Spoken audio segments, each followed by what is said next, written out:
the story is written between two people is so much there without words, right? And if we have stopped looking at each other, if we've stopped seeing each other on purpose, there needs to be not just connection, but reconnection. Because the biggest predictor of people who make it and people that don't in friendships and in intimate relationships is not your ability to connect. It's your ability to repair. You're listening to Make Some Noise podcast, episode number 541 with guest Dr. Jody Carrington.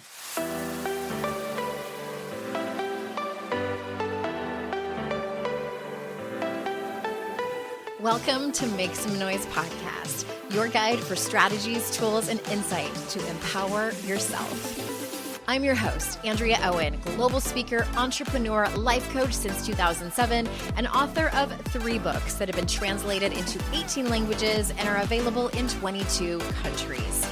Each week, I'll bring you a guest or a lesson that will help you maximize unshakable confidence, master resilience, and make some noise in your life. You ready? Let's go.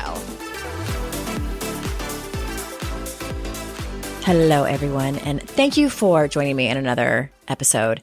I want to start out this podcast by just expressing my gratitude for all of you, for y'all. I just have been so incredibly blessed to have spent the last 10 plus years. It was 10 years in May 2023.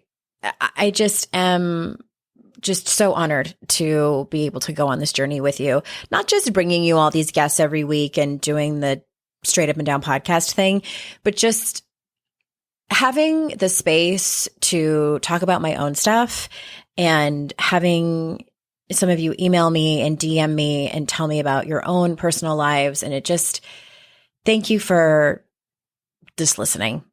Thank you for listening, and thank you for honoring yourself and carving out time for yourself. And I am just feeling so much gratitude for the entire community, what was once known as Your Kick-Ass Life, which will kind of always be known that way for me, and is now Make Some Noise podcast. I just love you. I just love you, love you, love you. If you caught last Friday's podcast episode, it was number 540. There was a big announcement there, and I'm not going to say it. I want you to go listen to it if you haven't already. A big announcement in my own personal life, which is definitely going to change the trajectory of my life, but also it'll affect the podcast and what I'm talking about. And I have some plans to focus on that part of this new chapter of my life and also the massive healing that comes with that.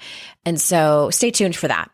I have to be very careful about how I approach it and how I deliver it. So I'm just excited to involve you, the community, more. I know that was one of the bits of feedback that I got from a handful of you when I sent out the podcast survey. When did I do that? Earlier this year? I'm such a terrible judge of time. It could have been 2 years ago, but I'm pretty sure it was earlier this year that we sent out that podcast survey. A few of you mentioned that you would love to be a part of the podcast some way, somehow, create more of a community. And I am here for that. So thank you for that. All right, let's jump into today's interview. Dr. Jody Carrington, this was one of those interviews that I wanted so much more time with her. I had more questions, and partly not just from my own curiosity, but because I believe in her work so much and agree with everything she does just vehemently. I'm definitely going to have her back on. And also, I think because it is so touching in my own life, and I know what it's like to have what she talks about and also want so desperately what she talks about and not have it from particular people. So I do think you're going to get a lot out of it. So let me tell you a little bit about her before we jump in. Dr. Jody Carrington is a renowned psychologist sought after for her expertise, energy, and approach to helping people solve their most complex human-centered challenges. Jody focuses much of her work around reconnection, the key to healthy relationships and productive teams. As a best-selling author, speaker, and leader of Carrington and Company, Jody uses humor and all she has learned in her 20-year career as a psychologist to empower everyone she connects with. In her latest book, Feeling Seen, she dives into what it takes to reconnect a disconnected world. Jody's message is as simple as it is complex. We are wired to do the hard things, but we were never meant to do any of this alone. So without further ado, here is Dr. Jody. Jody, thank you so much for being here. Andrea Owen, I've looked forward to this interview for many, many days. I For your cannot entire wait. life. Don't lie. Oh my gosh. Lost sleep. I can't even. Let's go. I don't know, my vision board. No, I'm kidding. As with so many of my guests, we chatted before. Now we're best friends. I told you my deepest, darkest secrets already. But speaking of telling people your deepest, darkest secrets, part of your work is on connection. That's where I want to start. Like, why do you teach and talk so much about connection and reconnection? And why is it so important right now? We have never been this lonely, despite the fact that we have so much access to resources and research. The Surgeon General in your country announced 3 weeks ago that we are now in the middle of a loneliness epidemic. People are reporting, particularly, adolescents, that they have never felt so alone in this journey of trying to figure out who they are and become humans. Highest rate of suicide in your country and mine is middle-aged men.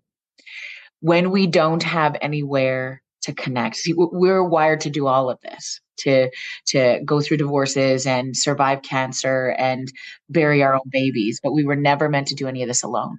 And the more we have exit ramps, we're neurobiologically wired for connection. If you disconnect from an infant, they die. Okay. Yeah. But in this twist of irony that gets me every time as a psychologist, the hardest thing you will do is look into the eyes of the people you love. And we've never had this many exit ramps. I say this all the time. I mean, think about the square footage of the house that your grandfather was raised in and the square footage of the house in which we raise our babies. The exit ramps, the size of the beds that our grandparents slept in. Yeah. So when you say exit ramps, like say more about that, like ways to escape, you mean? Absolutely. Right. Okay. Like if you think about, just social media, right. In the morning, our grandparents woke up in beds this big. I'm not saying it was better or worse. I'm talking about the loneliness epidemic, why we are dying from emotional illness at faster rates. The more industrialized the country you live in, the sicker you are. And the issue is we are wired for connection, but kindness, empathy, connection is a skill that you have to learn. And nobody can tell you how to do it. They have to show you. And when we have less and less, retrospective data would suggest that we look at our children 72% less of the time than our great grandparents looked at their children. Wow. And so we wonder about why, kids are struggling with, who they are, where they fit. And then you can get a sudden hit of dopamine when you look at somebody else's story. And it's a constant state of comparison. Everybody looks so much fucking happier than we are. They're so happy they're drinking collagen. They're having all this sex. They're doing amazing. They're happy. Everybody's happy. Nobody's fucking happy. Okay? Right. Nobody wakes up and goes like, I'm just so fucking happy with my life right now. Like, look at my 47-year-old fucking chassis here. This is what I hoped for. And I'm so happy with my partner. And I'm the best parent ever. We put such an emphasis on this emotion, and the healthiest amongst us can feel all of them. We understand that the chaos is necessary to learn the calm, that you can dip into grief and pain and sadness and explore it a bit and have the safe places to do that with the people that you're navigating the world with, I think is so critically important. And when we look all the time, but we don't see, what we miss is that ability to sort of, are we worthy? Do we matter? Right? Yeah. And we were talking even before we went on here, the difference between sort of the breadth of relationships and the depth of relationships. It takes time and energy.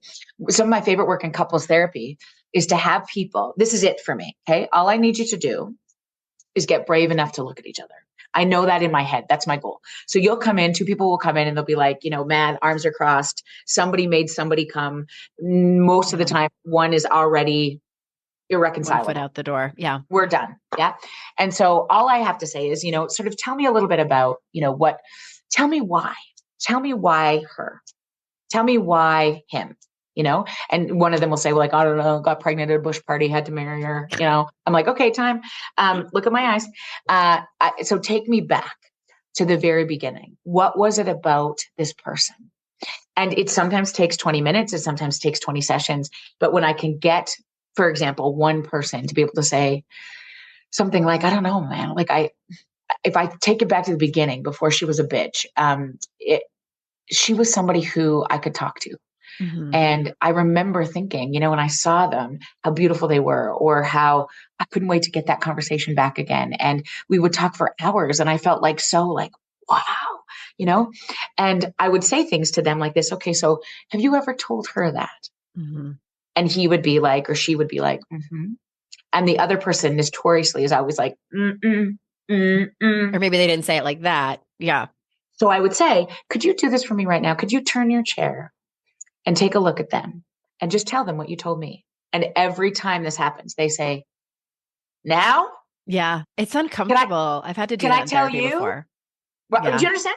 If I can get that to happen, it's remarkable. And then they would say to me things like, I don't even know what to say. Okay, so just tell me what you told, just tell them what you told me, that, you, in all this lifetime, some of the best conversations of your life have been with them. It's been a long time, but those were the reasons, and so they do that and say it. And I would say, like, what is that like to be, and they're like, fine. And every time I say to the other person, how did that feel for you? Mm-hmm. And there's always emotion, because the story is written between two people, is so much there without words, right?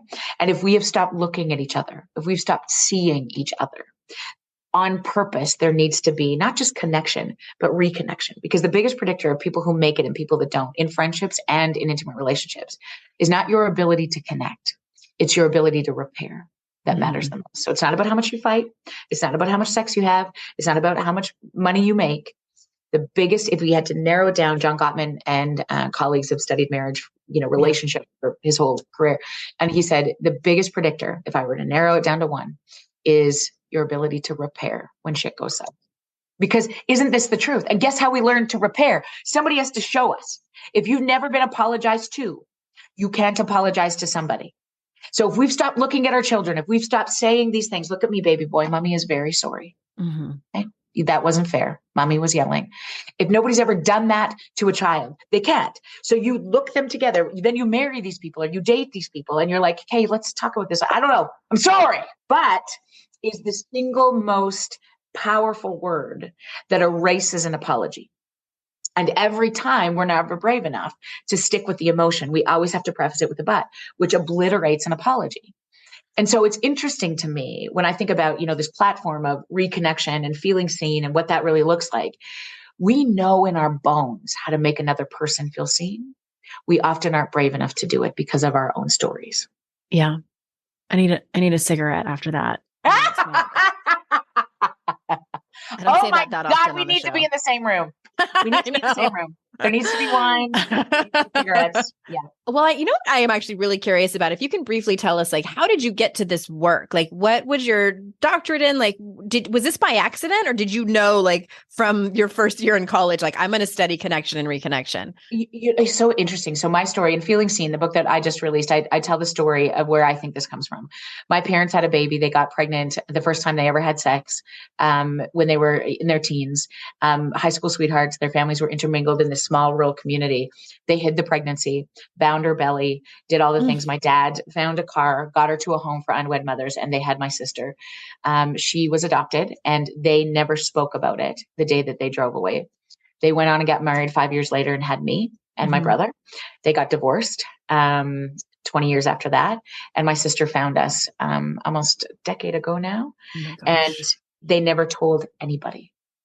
And so I remember feeling as a kid, quintessential white, straight, able-bodied, privileged, very, This is in Canada, right?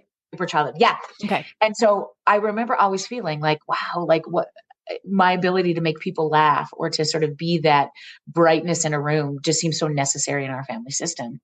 And I often tell the story about, being in school. I don't remember literacy and numeracy. I always remember how people made me feel. I remember where the teacher, my favorite teacher, where she was standing and what she was wearing the day she had to tell us the then 16-year-old captain of our hockey team had been killed. Mm-hmm. And I remember thinking so much about, like, if the big people are in charge, the little people will be okay. If there's somebody at the helm of big emotion, we will navigate this, right? And so I knew in the beginning I wanted to be a psychologist. I worked for the police department for 2 years. I wanted to be a police psychologist. I love trauma and organizational stress. And then I did my residency with kids, and I just fell in love with kids and trauma and really explored where our stories start. Right. And it's really so powerful to take a look at, what was that like? What was the story of yourself as a kid, and where did you figure you fit in this world? And it's so predictive of how we then grow into ourselves. Yeah. And it's not about ever changing that. It's about just giving it space that we often don't do. That can be the most intricately healing experience on the planet. And Yeah. so it's really about reconnecting to ourselves that matters more, because when you're solid and when you have done this work, and the work is like simple as dropping your shoulders, wiggling your Mhm. toes, letting your gut out, being in that sacred space of knowing your own story allows us to make really great decisions about who we want to be with and who we want to develop a business with, and whether we are good parents or good partners. We often judge ourselves when we're like this, shoulders up, Mhm. gut in. Oh my God, what about, right? And so we really lose this disconnection of, who are we? What do we need? Grounded in the universe. The stories that come before us always dictate where we're going. And so when we can slow that down in this very fast paced, inundated by so many things every single day, we know to be true where we are. We all started in exactly the same place. The first sound every human being on this planet felt first was the heartbeat of our mamas. The Mhm. rhythmic exchange, the emotional regulation, bum, bum, bum, bum, bum, bum. Race is a social construct. And when we get back to the idea that we all need the exact same things, which is just to be slowed down enough to reminded that we matter in times of big distress, the world has become so much simpler to me. That's true. When you kind of just distill it down to those things that, when you say them out loud, they seem so simple, but can be so incredibly complex. Unfortunately, I need to take a quick break, but when we come back, I want to talk to you about acknowledgement, because it's one of those things that I don't know if we've ever even talked about here on the show. So we will be right back.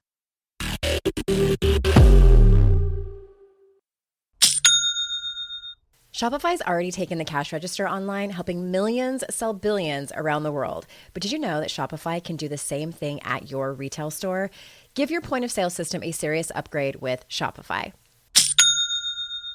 With Shopify, you get a powerhouse selling partner that effortlessly unites your in-person and online sales into one source of truth. Track every sale across your business in one place and know exactly what's in stock. Connect with customers inline and online. Shopify helps you drive store traffic with plug-and-play tools built for marketing campaigns from TikTok to Instagram and beyond. Get hardware that fits your business. Take payments by smartphone, transform your tablet into a point of sale system, or use Shopify's POS Go mobile device for a battle-tested solution. Sign up for a $1 per month trial period at shopify.com/noise, all lowercase. Go to shopify.com/noise to take your retail business to the next level today. Shopify.com/noise. When you're listening to a song on the radio and you get the profound feeling that the song playing was written about you, now imagine having the power to gift that same incredible feeling to someone you love with an original song from Songfinch that actually is written just for them. Songfinch lets you create an original radio quality song inspired by your own life and the people you love. It's completely unique, personal, and lasts forever. Whether your song is for Father's Day, an upcoming graduation, wedding, or anniversary, or even just a gift to show your loved one how much you care, start your song now to lock in one of Songfinch's top artists. I gifted Songfinch to myself, a song about my late father, and I'm so excited to play you a clip. Flipping through the slides of learning how to live and how to love, and coming undone a father daughters without, so she writes it down. One of my clients heard about Songfinch from this podcast, and so she had a song created for her son who is graduating, and she told me that they both cried when she played it for him and that it exceeded her expectations. For a limited time, Songfinch is letting our listeners upload their song to Spotify for free, so you and the lucky person you gift it to can listen to it anywhere, anytime. Go to songfinch.com/noise and start your song. After you purchase, you'll be prompted to add Spotify streaming for your original song for free, a $50 value. Again, my URL is songfinch.com/noise. Don't forget to share your song with us too. songfinch.com/noise.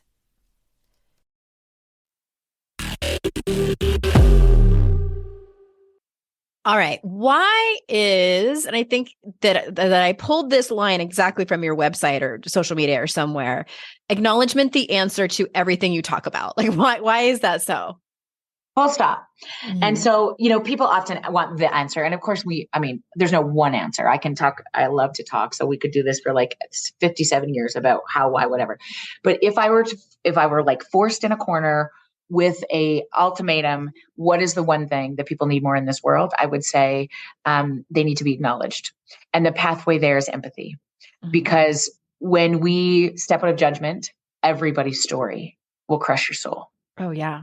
And simply acknowledging their stories is the only thing any of us need. And what I've learned so much about acknowledgement. So in Canada, the history of our country is such that we've never talked about the fact that there was a cultural genocide against Indigenous peoples.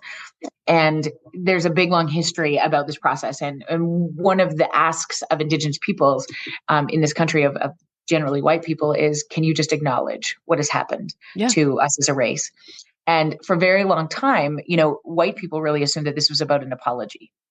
And there's a very big difference. And acknowledgement, the definition of acknowledgement is the act of holding space, the act of bearing witness to either somebody's great accomplishment or the most horrific tragedy. It involves nothing like a fix. So it's not two things. It's not an apology. And it's never a one-shot deal. You can't acknowledge somebody enough when there's that big of an issue on the table. But the third thing it must be genuine.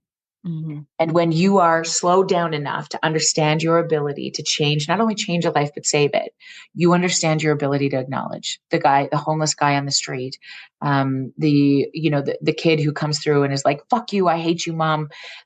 Or, your partner of 20 years that you want to throw a punch, like whatever the deal is. It doesn't mean you condone behavior. It doesn't mean you even support or understand it. If your kid identifies as, pansexual or bisexual, or they want to be, referred to as the pronoun they, and you're like, oh my, this is so fucking weird, right? Like, I don't understand what's wrong with you, you be a whatever. You don't even have to condone, support, believe anything, but empathy requires you to suspend judgment and just really acknowledge. Mm-hmm. Seek first to understand. Tell me more. These are the three words that get me, that are the easiest pathway to allow me when I'm most distressed, because the ones who need it the most are the hardest to give it to. So when I completely disagree, don't understand, I'm so fucking at odds with somebody, or they're so upset and emotionally dysregulated that it makes me that way. These are the three words that save my ass if I can remember them in those moments. Tell me more. And typically I don't want to know more, right? In those moments, I don't fucking want to know more. I'm mad. I want to get my point across. And with my kids, I say this quite often, like, what's the hardest part? Right? When they're like, it's not fair. Everybody has a phone except me. And I want to vape. And like, weed doesn't affect your brain, mom. You don't fucking know. Okay. Tell me more. What's the hardest part? Right? As a leader, I ask this question all the time, and I fucking hate this question. What am I missing? Yeah. Right? Because I don't think I'm missing anything. I think you're fucking lucky to be here. Mm-hmm. PS. But when we step into this ego. Right. Exactly. And I think that's so much about acknowledgement. I mean, one of my favorite hockey coaches said this, you should see how fast I can get a kid to skate when I know the name of his dog. Mm-hmm. It is so much about believing that you're genuinely interested in me. Yeah. Everybody is remarkably fascinating if mm-hmm. you suspend judgment. And I mean, this, we talked about this as, being a podcaster, how much you love this job of really, truly sinking into another person without an agenda. Like, what? Mm-hmm. I love mm-hmm. that. And that's the quintessential key to therapy. I never, ever, the most effective interventions I would ever do have nothing to do with me giving advice. It is all about me truly trying to understand and listen. So what you mean is this right? Mm-hmm. Wow. So you have such a desire to believe you matter in this world. You want to feel that rush of emotion. What is it like in that place? Tell me more about that, right? I want to get it because there is always something under there, and it takes time. The prerequisite is your own emotional regulation. Yeah. You can't give it to somebody if you've never received it, or if you feel like you're a complete fuck up idiot, you don't deserve somebody, they don't deserve you. Any of those things make us unable to truly sink into another. Does that make sense? It 100%. And I'm seeing like my whole life flash before my eyes as you're saying all of this, and, and failures that I've had and relationships that haven't worked out, mostly because that's the root cause of the problem. And, I was having a conversation, I haven't talked about this on the show yet, but I was having a conversation with my first husband, to fill you in. He had an affair with our neighbor, got her pregnant. We've been together for 13 years. It ended many years ago, 16 years ago. Actually, the day that we are recording this would have been our 20-year wedding anniversary. That's how long ago Wow. this Yeah. relationship was. And, you know, we kind of reconnected for a few weeks, and we're having some pretty meaningful conversations that were long overdue. And those conversations could not have happened previously. And one of the things that I told him, you know, as he apologized again for what he did, and I said, it's not that I want an apology. I just want you to hear my experience. Acknowledge it. Because he was telling me like what was going on for him at that moment, and like why he cheated and and I'm like, I don't care. And I'm like, we had to, and in that moment, as he's telling me, and I'm like, oh my God, he has no idea what I went through. He only knows, and vice versa too. But, and I said, all I want from you is to hear the profound humiliation that you caused me. And I just want you to hear it. And like, that was more healing for me than anything. And I also want to just underscore what you were saying about how we cannot give it. I was in this place for a long time before I started doing this work professionally. I could not bear my own emotions, Jody. So I sure as shit couldn't be with yours. Amen. That is profound. How much easier is it to deal with somebody else's shit? And if I were to say to you, but tell me where you feel it. I ask this of police officers all the time because they're my favorite group of people to sort of dig deep with. Anybody with a big trauma history is so fascinating to me. The question isn't sort of what have you experienced? Tell me your story. It is where do you feel it? Yeah. And people fucking hate that question all the time. Because they can tell you the story just like point by point from the surface. Where do you feel it? And I will tell you, you often carry it in your core, right? So people will say, it's hard for me to breathe. I feel it in my shoulder. I feel it in my chest. And then the question is, tell me more about that. Yeah. What lives there? What color is it? What shape is it? And people hate that, especially when we're very logical and practical and we've done the work and here's a plan and we got it. Okay. So next steps, let's go. We're going to do some yoga. Off the boxes. And we're going to fucking some journal. Box breathing. Yeah. And we're going to just do some kale smoothies. All of those are. I have a smoothie here. I love it. But you know, it's so much more about, I think, reconnecting to that deep place of feeling seen, which again is the depth, not the breadth. And it's the scariest place to go because usually that's where pain lives. And we've done a very good job in humanity of avoiding hard emotions. If I were to ever ask anybody, you know, as a child psychologist, what they want for their children, or if you ask me what I want for my three, you know, I just want them to be happy. And what we don't want is people to feel pain and shame and resentment and remorse. But here's the issue. Emotions will not kill you, but not talking about them might. Can you say that again? Emotions will not kill you. Anxiety, depression, they don't have the capacity to kill you, but not talking about them might. Because the stories they spin, then the beliefs, the things that we're too scared to say or wonder about or put into the world becomes the stories that get embedded in our bones. And especially if we come from generations of abuse, neglect, trauma, we carry those with us. And if we don't have anywhere to put those in like I think about, you know, we started today with my mom's story. She had a baby out of wedlock and never told anybody about her. And then brought me home, looked at my face, and I looked just like her, right? And was relentlessly protective, over the two of my siblings, obviously, right? She couldn't do enough for us. She couldn't be enough for us. After I left for college, she slept in my bed, you know, like it was like fucking weird. But she felt so like she had let the universe down by not honoring her first baby, but also knew because the nun said, don't you ever, this is so horrific, don't you ever find her again. Yeah. So then never told anybody. And I even said to her, you know, I mean, gosh, she's 72 now and the most incredible woman I think I've ever met. And I said to her recently, would you have ever told me, like, you know, even on your deathbed, if we're, you know, like if something ever happened, she's like, and it was almost like I had hurt her. She was like, no, like there was no way. That was my rule. At 17, I learned that very clearly.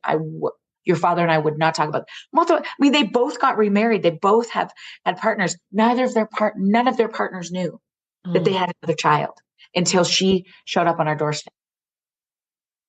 And she's remarkable. She's 5 years older than me. And looks exactly, if we're in the same room, you can't tell who's talking. She's married to a firefighter. Her kid looks more like me than my boys do. She's so cool. That's so awesome. I know. I love her. Yeah. My biggest fan. It's amazing. What an interesting story. Thanks for sharing that. The phrase that keeps coming up for me, and you've said it in more or less words, is the key to connection and reconnection and acknowledgement is seeing other people's humanity. And that personally, and I've talked about this on the show, I word it differently. And what I say is the thing I've always been after, and this is the reason that I drank. This is the reason I was so codependent. This is the reason I abused my body, was because I was always after trust, intimacy, love, being seen fully, just raw, messy, chaotic. I so desperately wanted those things, but it was the very same thing I was so fucking terrified of. Yeah. And it was this trap that I didn't know how to escape from. Like when people ask, like, why did you drink? And I'm like, it was that.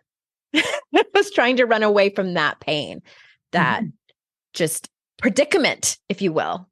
And here's the beautiful thing about numbing, right? Like I understand it more than anybody. And in fact, I think it's actually helpful for some people to be in a state of numbing because the emotions are just too big. And what I love about this work is, the work of in the world of addictions, period, is that like I wish you could selectively numb. I wish you could just numb the pain, right? But then you numb everything else too, right? You numb the joy and you numb the things that you're seeking. You numb your ability to deeply get into relationships. You numb all of those things. And sometimes for some people, it's worth it. In some chapters of your life, it's actually worth it because the pain feels too much.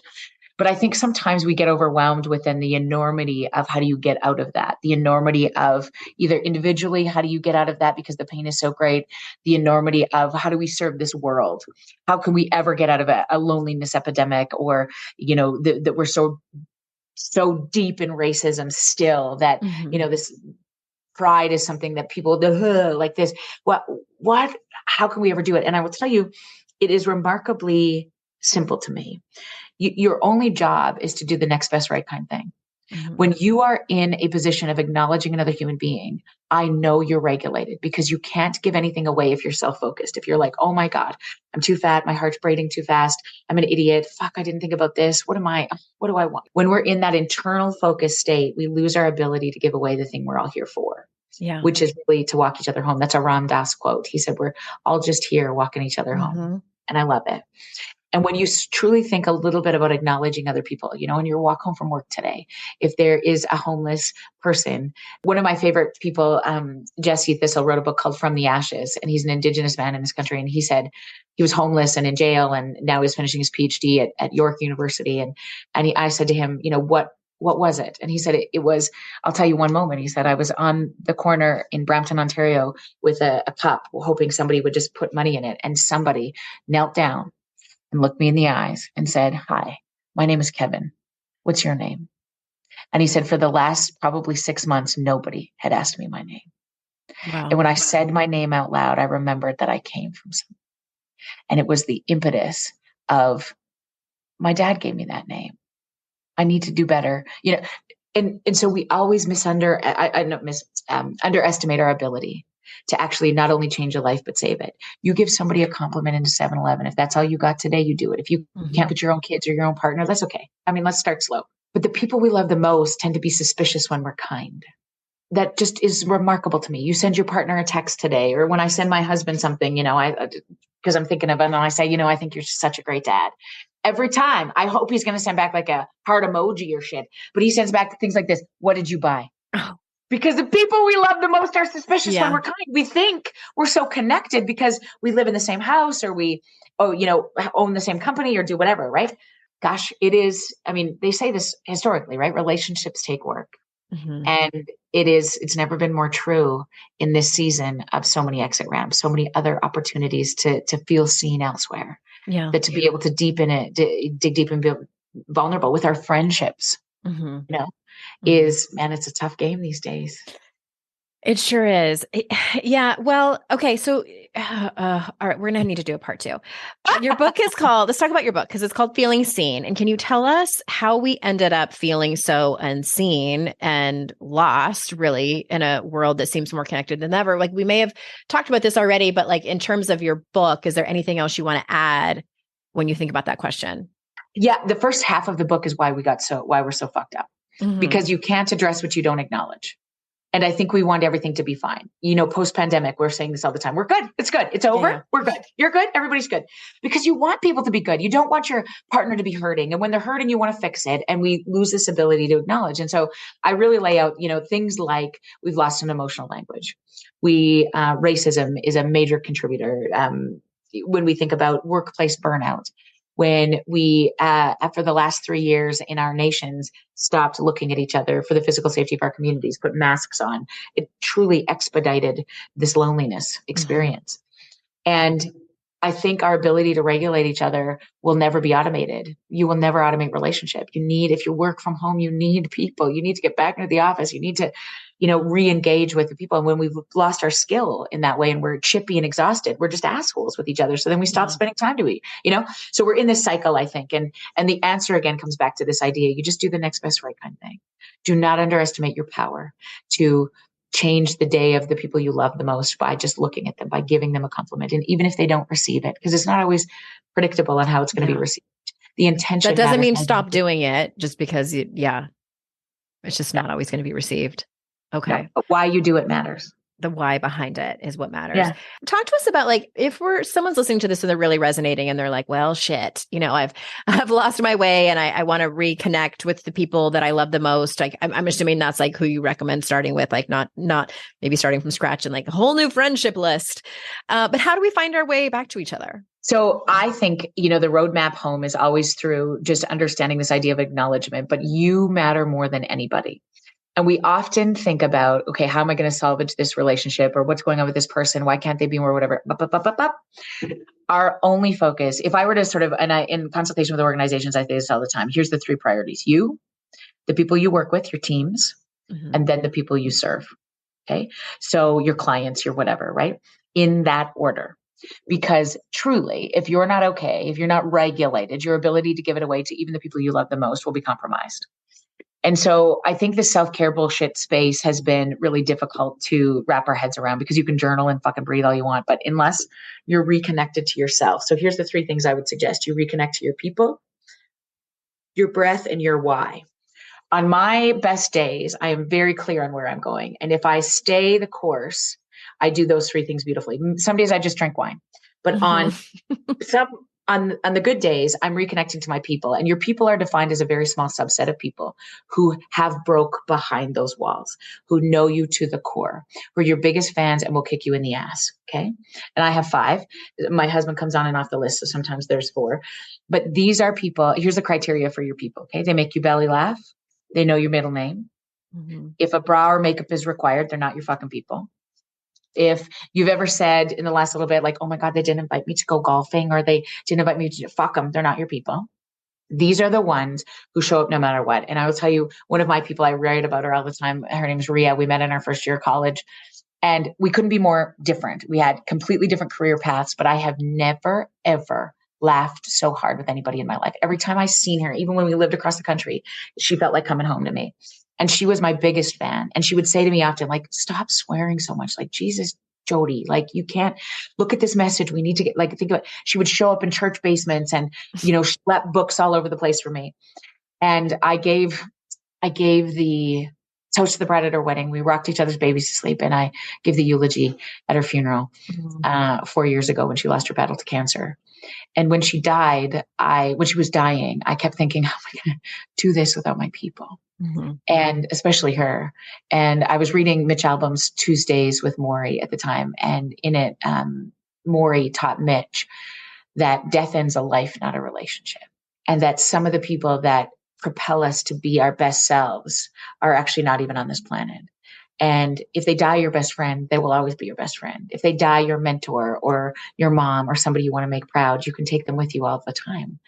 And I think about this all the time because I talk to her more now than when she was here.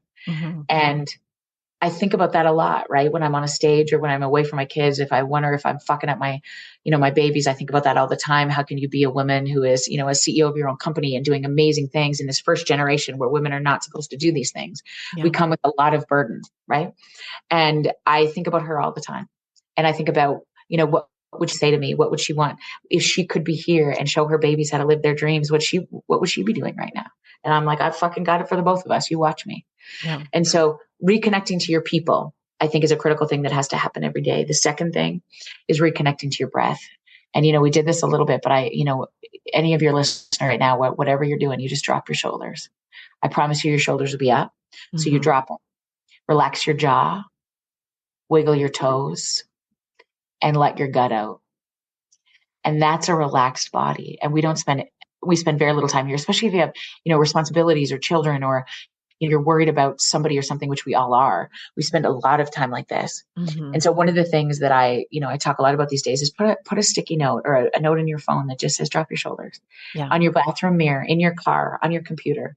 And when you ever see it, you just drop them, because even before we get out of bed in the morning, we're scrolling.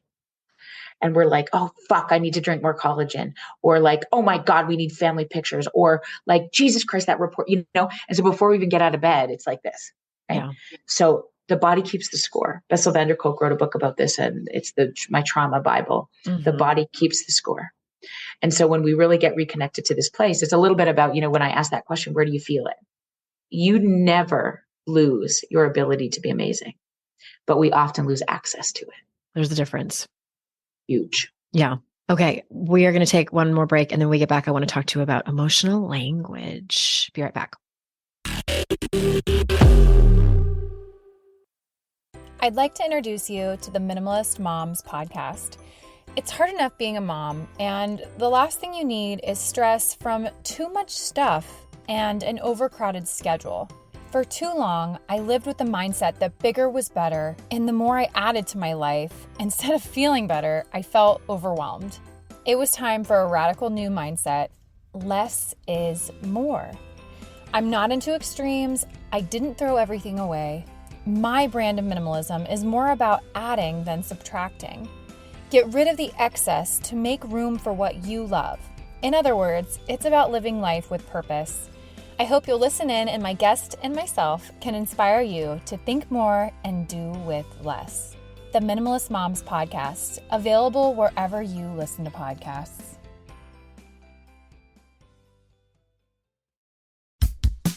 Oh, hey, everybody. It's us, Blair and Molly, your old pals from Toddler Purgatory. Two moms who are also actors, who are also creative beings, who sometimes feel stuck. And this is our new podcast, Unsticking It with Blair and Molly. What happens when your creative spark just seems to disappear? Gone. Poof. Bye. See ya.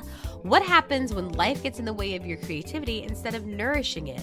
That's what happened to Molly and me. We felt like the thing that drove us creatively stopped working, and impending doom had in fact impended. Totally. So we decided to do something about it. And that was steal ideas about getting unstuck from the most creative people we can find.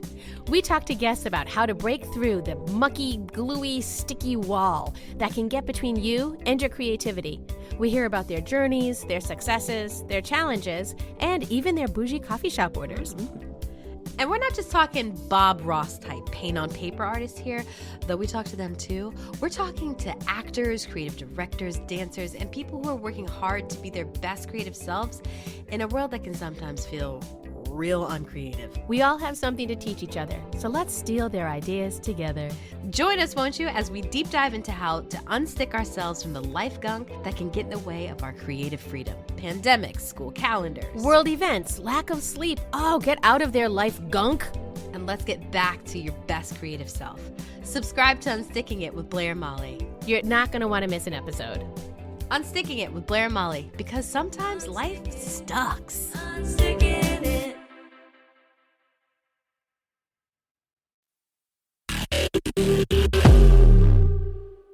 Another thing that you talk about is emotional language. So how do we create an emotional language with the people? You just before the break, you were talking about your people, reconnecting with them. How do we do that? Because I think that a lot of my listeners, the reason I wanted to ask you this, because a lot of my listeners are the one personal development junkie in their circle, either in their family or in their partnership or whatever it is. And they always ask me, like, how do I get so-and-so on board with this? So they feel uncomfortable kind of approaching this. So what advice do you have about that in regard to emotional language? Well, that's amazing. So here's part of the issue. Emotional language, naming emotions are necessary. Dan Siegel is a psychiatrist. He said this, you have to name it to tame it. Mm-hmm. And so sometimes when we don't have the emotional language to identify what we're feeling, it becomes really difficult. And historically, women are much better at this than men. Okay. And not because we don't have the exact same emotions. Remember, we all started in exactly the same place. Yeah. But our ability to provide historically women with an emotional language happened because women became the nurturers, the bearers of babies. Whereas because of brute and physical strength, men were setting up infrastructure in this world and fighting lions. Okay. Yeah. And so we've come from a lineage that says the women are the weak, soft skill kind of people, and everybody else, the penises, can do all the very important things. Okay. And I mean, very true. You walk into Toys R Us today or some toy store, it's very clear. Despite the fact that gender is a spectrum, there's a very clear delineation between the blue side where the penises go and the pink side where the vaginas go. And if you look in the blue side, there's things like guns and I'll shoot you and I'll get it. I mean, I coach hockey in Canada and I hear this every time in dressing rooms. Boys, don't cry. Come on. You're good. Right? Now, in the vagina side, there's lots of opportunities to express emotion, right? Food and nurturing and babies and Barbie dolls, and we figure shit out. Now, I don't give a shit. I have 3 kids, and they all choose to play with very different things. I don't care what your choice is. I have a hockey playing phenom kid. But every single one of our heartbeats had the exact same emotional makeup. And if we have nowhere to put it, if we've had no ability to sort of say, this feels so disappointing, I feel like such a failure, honey. If I had, happy, sad, and pissed off, and you and I have a fight, that's all I have to, and you're like, what's wrong, Joe? What happened here? And I'm like, I don't know. I'm just pissed off because I don't know how to tell you. And if you said to me, no, Joe, really, what's wrong? If I had an emotional language, I would just be like, Andrea, I feel like I'm such a fucking failure. I didn't show up for you. I couldn't have that conversation about you and your partner. And I avoided you. And I feel like I've totally let you down, but I'm so sorry. I'm not avoiding you because I think you made a bad decision. I'm avoiding you because I think I didn't know what to say. Now, what that does for our relationship changes significantly, because if I just said to you, I'm pissed off, fuck it, I'm done. Yeah. And you think about how many times highest rate of suicide, I'll tell you this again, is middle-aged men. Why? Because they have nowhere to put it. Yeah. And it becomes very difficult. And we're now in this transition where women are like, listen, you fucking come to the table, but we're still very much here where they don't have the skill. Yeah. Not generally speaking, not because they don't have the feeling. They feel very deeply and they're mortified. As you spoke about your ex-husband. I mean, there was such a desperation to explain to you why. And it was because there were so many emotions there that were really legitimate, but crushing your soul was the one that was the hardest. And they sometimes don't have the ability. And so it's very hard then for you to understand that when the ability to truly acknowledge your feelings is really not present.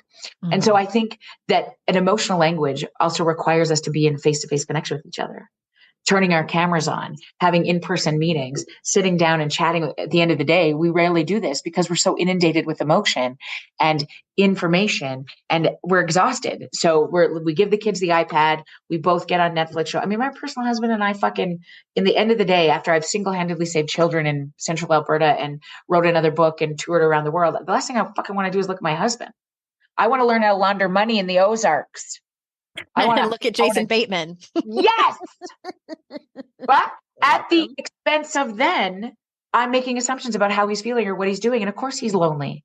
Of course I'm disconnected. Of course I'm like, you don't fucking even know what's going on in my life. Who's to blame for that?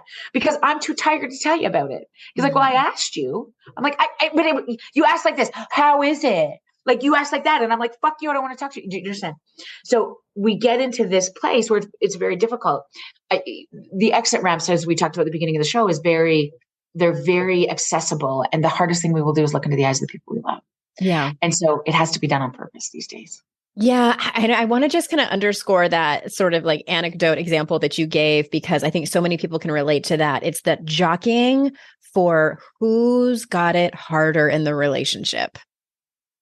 Okay. And this is, here's that place. Here's the neurochemistry behind this. Here's the neurochemistry behind this. If you and I fall in love, I fall in love with you already done because you see me, because you make me feel seen. Okay. So on our third date, if I think about this with my husband, it was very much like, oh my God, you judged cattle around the world. Holy wow. Like, how did you do that? And you moved away from home at 17 and like, oh my gosh, you guys have a family farm. I can't wait to come back. Like, he's got a pickup truck. He's fucking very beautiful. All these things are happening. He equally was like, you worked for the RCMP. You work with kids in trauma. Like, oh my God, where'd you get your PhD? He's enthralled. He's telling people about me. He can't wait to bring me home. He's so excited about it. He's my person. When I start to fall apart, I land into him. And of course, he's happy to do that early in our relationship because he's vice versa. I'm his person. Come on, tell me more. We got it. You're amazing. Now, the more you get invested with people, the harder it is if they're not okay. You want to just fix it because if they're not okay, you're not okay. So in the beginning, the thing that I loved the most about him or you was that you had the ability to hold space for me and see me. And now you just want to fix me. Now you're like, oh my God, if you want to quit your job, then quit it. Cause you're, here we are again. Yeah. You think you got it bad. I got puke in my bra. I don't know where the fucking twins are. And you're like, I'm so tired because I was feeding cows today. You know, do you understand? So what happens in intimate relationships often is you used to be my hero. You used to be the one that could hold space for me and help me feel seen. And now you just desperately need it from me. You want it from me all the time. And I'm empty too. So then what do we do is we start to find it elsewhere, which is true. Not one person can fill your bucket entirely. I mean, that's also one of the biggest mistakes I think we have in this world is that we do that in a way that it makes us understand that, you know, one person can't be everything for us. Yeah. The big ask. It's a big ask. It is a big ask. Well, we have a few more minutes. And before we go, I want to ask you one more question because one of your chapters is called Be Kind and Don't Tolerate Bullshit in that order. Like that's the title of it. So can you say more about that? Like why, like briefly explain what that chapter is about and why in that order? Yeah. So we come from a generation, many of us, where we've been raised to have people show you respect first, and then you'll be kind to them. You do the hard thing, and then I will give you my friendship. Then I will give you my respect. Then I will give you the thing. You demonstrate your worth, and then I follow. You pee on the potty, you get a Smartie. It's a very behavioral model. I want you to show me, and then I respect you. Okay. I don't trust you. Yeah. Exactly. You demonstrate. But the hard part about emotional dysregulation and disconnect is you lose access to those things. And so the old set of rules where, I mean, I can get people to finish the sentence all the time. Like kids should be seen and not heard. We want you to be compliant and follow the rules and stay emotionally regulated, and then I will reward you. The exact opposite now needs to be true because kindness matters most. People, giving people the benefit of the doubt, the ones who need it the most are the hardest to give it to, but it also doesn't mean that you let everything go. You do not tolerate bullshit. Not everybody needs a fucking medal. This is the dumbest thing. We don't want people to hurt and be sad. Futility is an experience that we all need to sit in. Sadness, rejection, emotion, all this, we need somewhere to put it. And if nobody walks me through that thing, if I take you to a soccer tournament and your kid loses every fucking game, their team loses every game, they should not get a medal at the end of it because they fucking participate. No, you lost. You suck. This is sad. I know. Your goal is. I would be nice to my kid about it. Like, good try, but you still lost. But do you know what I mean? Like, I mean, we really want to protect the bad emotions. Right. And we really label them as bad. They're not. They're not. They're just emotions. And you need to feel them all. And so I think that's part of the issue for me is that, like, how do we just really sit with each other in our wonderings and our pain and our musings and our disagreements and our interesting things. And it takes time. Yeah. And it takes, I was going to say balls. It takes vaginas. It takes ovaries. Right. It really takes this ability to sort of carve out the time like this or listen to a podcast or do the things that we really tend to feel like we have so many other things on our plates these days. Yeah. Yeah, that circles back to what you were saying earlier about how, we just want our kids and the people that we love the most to be happy. And I've had to really change my tune with that and say, like, that would be great. But what I really want is my kids to be resilient. Like, I want them to be able to emotionally regulate, because that's something I never learned how to do. And I'm still learning it in my late 40s. Like, what do I do with this in my body? It's weird. Yeah. I've loved this conversation so much. I know I'm going to have you back on because we have so many more things to talk about. Is there anything that you want to circle back to, either to underscore or to add before we walk away so that you can feel complete? So I can feel complete. I guess the biggest thing that's on my heart these days is I just really, if you're listening to this today, just don't ever underestimate how much you matter to so many people. And you're enough just as you are. Just show up a little more often and you will single-handedly change your life and maybe even somebody else's. Love that. And where do you want them to go to find you? We'll have the links in our show notes to your book and things like that. But where else do you want them to go for sure? Beautiful. Our website has tons of resources, drjodycarrington.com and all over social media. I'd love your community to be a part of mine. Yeah, amazing. Thank you, everyone, for listening. I'm so grateful for your time. I know it is a finite resource. So thank you for spending it with me and my guests. And remember, it's our life's journey to make ourselves better humans and our life's responsibility to make the world a better place. Bye for now. Hey, everyone. Thanks again so much for listening. I am currently filling up my schedule for speaking gigs for fall 2023 and winter. So if you are somebody that works for a company or owns a company where you do events, you do sales kickoffs, things like that, and you need an amazing keynote speaker, I might be your girl. So if you head on over to AndreaOwen.com/speaking, you can see more of my topics and my speaking reel. And also there's a contact page there. Even if you think that, oh, I can't afford somebody as amazing and as famous as Andrea Owen, fill it out anyway. Let's hop on the phone. We may be able to work something out. If it is a perfect fit, I am more than happy to negotiate something that works for everyone. So AndreaOwen.com/speaking.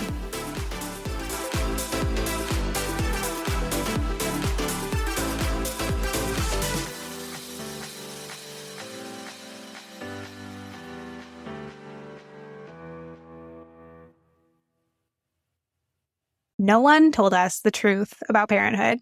Why?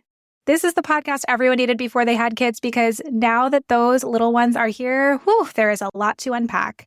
I'm Rachel Shepardota, and I am your host for the podcast No One Told Us, where we tell the truth about parenting and let you in on all the stuff you really should have known about before having kids.